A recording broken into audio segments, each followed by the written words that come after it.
This weekend, Birds of Prey hit theaters, so today I thought I would share my 10 favorite DC movies of all time. So let's talk about it.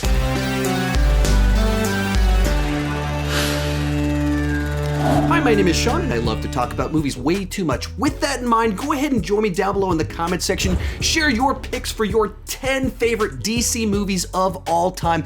Each of us have had different experiences with these movies. Nostalgia plays such an influence on what constitutes our favorite movie, so of course all of our lists are going to be wildly different. Let's just have a nice fun discussion about these movies that we love. One more thing before we get started, there's a companion video to this over on my Patreon page where I have 7 honorable mentions and kind of dive into some other classic DC movies. So if you want this video to be even longer, join over on Patreon at any level and you can see 7 more of my favorite DC movies of all time. With that said, let's get started. Kicking things off at number 10 is Batman: Mask of the Phantasm. Now this is a theatrically released film that's a continuation of Batman the Animated Series, and I was the perfect age for when Batman the Animated Series originally came out. I was in like the 5th, 6th grade, 11-ish years old, the absolute target audience for that show. So I was watching from episode number 1 every day. I would come home from school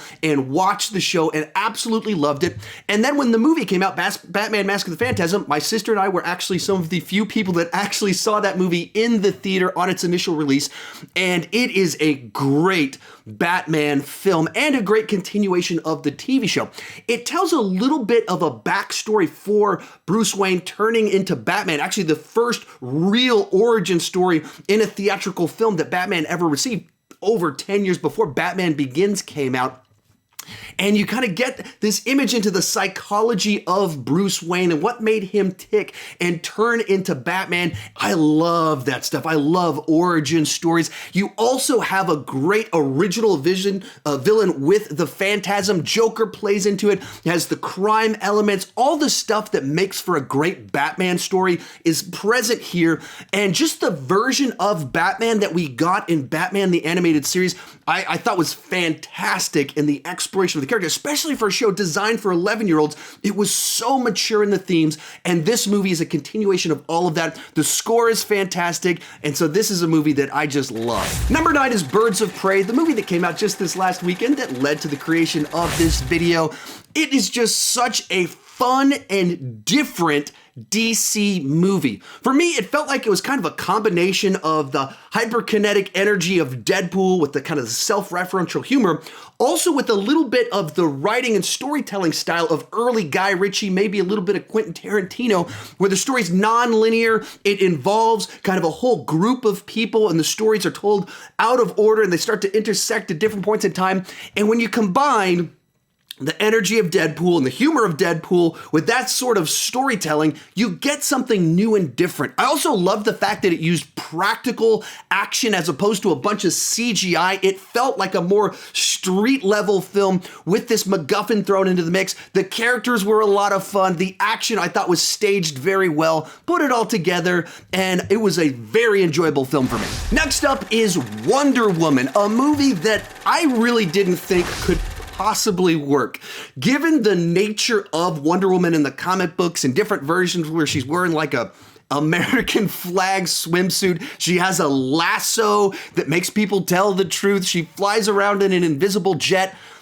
I just didn't know how you could turn that into a movie in the 21st century. In fact, over 10 years ago, Joss Whedon attempted to do so, and he couldn't crack the code. And this is the guy that gave us the Avengers.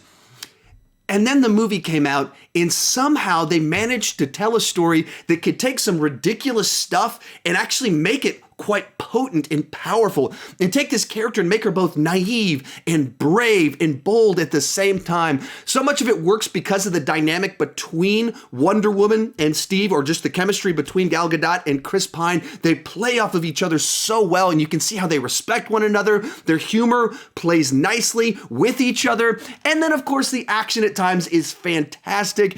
I love the way some of these shots are staged and done so well. It's a movie that would have been higher on this list if it didn't felt like it fumbled just a little bit in the third act where it got a little bit too talky, but otherwise, just a movie that did what I thought was the impossible. Number 7, Watchmen. Zack Snyder tackled what many people thought was an unfilmable graphic novel. In fact, for about 15 years, people had been attempting to translate the graphic novel to the big screen, and no one had been able to get it off the ground. And then I think Zack Snyder did a pretty great job, or at least the best job that you could do, with source material that was so designed to be in that format. Alan Moore wanted to do something incredible specifically with the comic book graphic novel format, with the panels, the way you can turn pages, the specifics of it. And Zack Snyder attempted to make a film that honored that while also being a different art form. And if you're a purist, it's not going to live up to that, even in the Ultimate Edition with all the stuff crammed into it. But if you take it on its own terms, Zack Snyder was able to capture much of the deconstruction that was intended with the original graphic novel in the film form. I think he has a great eye for visuals. His kind of more cynical worldview fits the world of Watchmen quite well. And when you put all the ingredients together, you get a film that accomplished what the graphic novel did 30 years ago, except in the film form in the 21st century, while being exciting, while having things to say, and really exploring what a superhero is. And so once again, a film that did something really unique. It's not necessarily the film on this list that I watch the most, or watch even all that often, but it's one that I respect what it was able to do. Then we have Superman 2. Anytime you talk about Superman 2, people ask you, do you like the Lester cut or the Richard Donner cut? For me, I respect each of them, but I don't feel like we have the perfect cut of this movie. If you don't know the backstory on it, originally they planned to film Superman 1 and 2 back to back, with Richard Donner directing, but because they were going over budget, they just had to finish the first one, but they'd already shot 80% of part 2, but Richard Donner and the producers didn't get along, so he got fired. They brought a different director in, and to get directing credit, you have to film over 50% of the movie. So even though they only needed to film 20% to finish the film, they had Richard Lester film over 50% of the movie so that he would get directing credit on it, which led to a scenario where there's two very different cuts of this movie. Same exact story, two very different visions for how that story plays out. And we actually got the Richard Donner cut 14 years ago, right around when Superman Returns came out. So for me, I love that we have both of these versions. This is the Superman I grew up watching, Christopher Reeves, and this is the movie where he actually got to punch a bunch of people in the face with Zod and his trio of Kryptonians taking over the United States. That to me is like classic.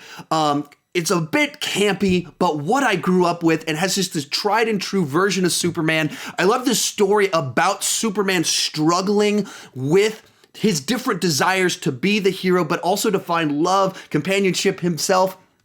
So many things about it that I just think are fantastic. If it's a movie you grew up with, if you didn't grow up with it, it probably will just look very dated to you and you'll be confused by why some of us love it, but it was such an important film.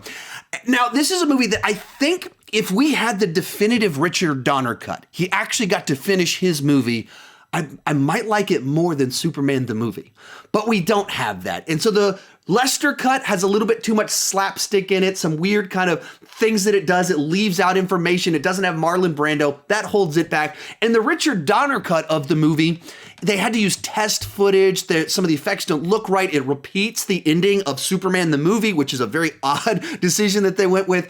And so it doesn't feel like a fully complete movie, so I can't promote it as much as I want. But if we had Donner's actual vision of it, completed it as that 1-2 punch, I would like it more than Superman the movie, and I love Superman the movie. Bringing us into our top 5 is Man of Steel, a movie that when I first watched it, I was like, I like this, but I don't know what to make of this. This is so different from the Superman that I grew up with.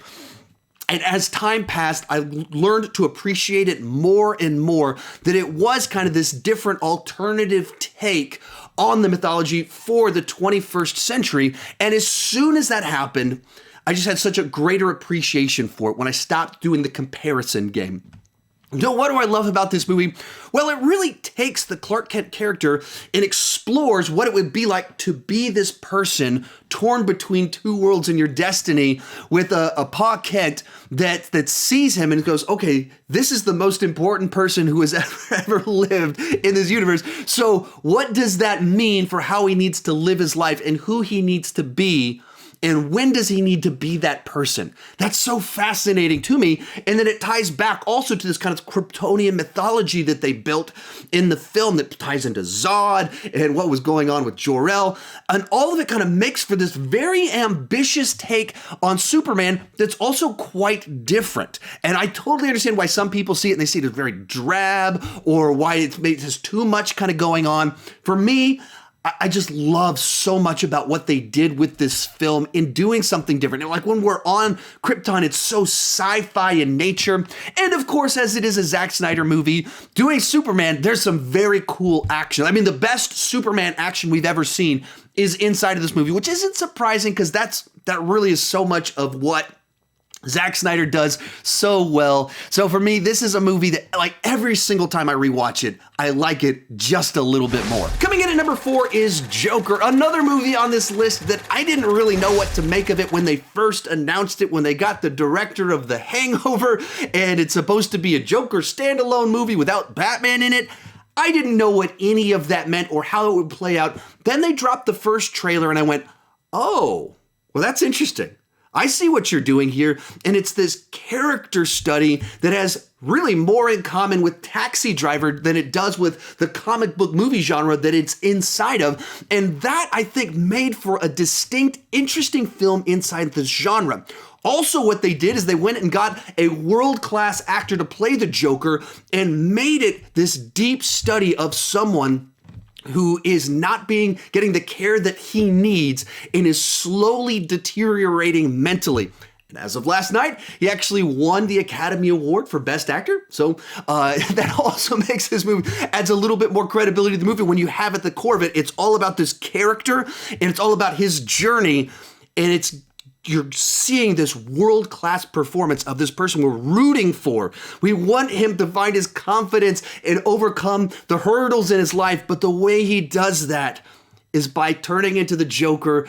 And so some people didn't sit well with them, but for me, I took it as this tragedy of watching this guy that wants to do good turns so bad as the movie goes along. So inside of this genre that's normally big action blockbusters, you get something different with the Joker, and it makes for a great character study.